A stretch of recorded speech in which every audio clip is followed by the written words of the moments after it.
Diagnostic Sprinter. Donc on branche le connecteur. Hop. Toujours le bip de signal. Contact mis. Démarrage de l'application. Donc Europe. Donc là on est chez Mercedes, mais chez Sprinter, puisque c'est le logiciel Mercedes utilitaire.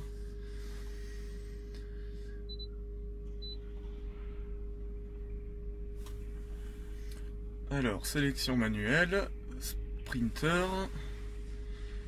Donc, le modèle en soi ici, de mémoire, c'est le 906 ou le 690, ou le 900, pardon. On va prendre. Donc, essence ou diesel, 6 cylindres, conduite à gauche, test rapide, sélection du système. Allez, test rapide, contact me, oui, c'est parti.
Et voilà, nos scans complets. Donc du coup, on a tous nos systèmes. Un défaut donc dans le 6 cylindres.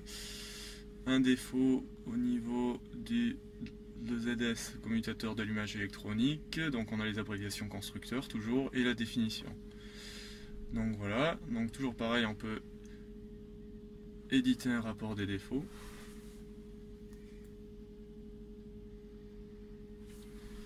Voilà, avec tous les défauts, le code constructeur, la définition, la condition du défaut et le boîtier concerné. Donc là, je vais éditer le rapport,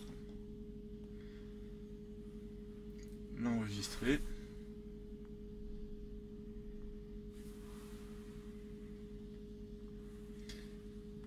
Et l'envoyer à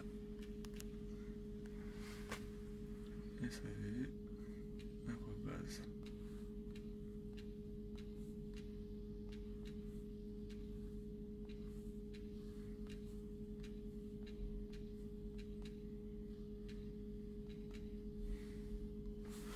Envoyer.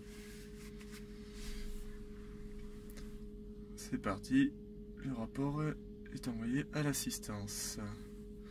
Ensuite, pour le défaut, donc on va revenir ici en arrière. Donc ce qui nous intéresse aujourd'hui, c'est le défaut moteur sur le 6 cylindres. Contact me, oui. Donc lire les codes défauts.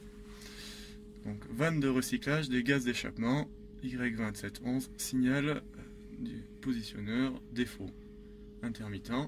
Il est fort probable qu'à l'heure actuelle, dans mes données, j'ai pas vraiment d'informations. Après, on va avoir le test actionneur. Hop. Donc,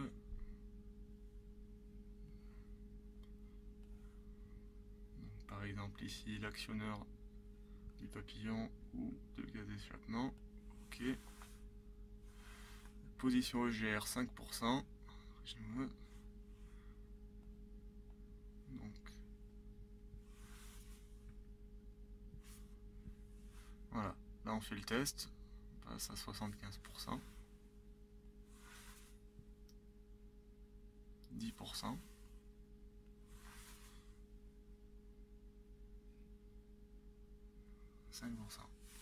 Voilà, des tests qui vont nous permettre de voir la valeur réelle du capteur par rapport aux valeurs prédéfinies par le constructeur. F3 ouvrir, fermer et remettre à 0. Particularité. Ça va être le codage du calculateur, par exemple par rapport aux dimensions de pneus, le remplacement des composants, la régénération du filtre à particules, le limitateur de vitesse ou l'écriture du numéro de série.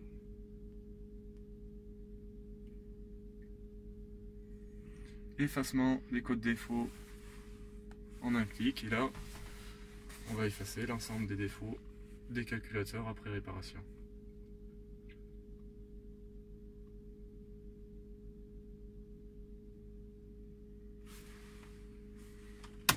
Couper le contact.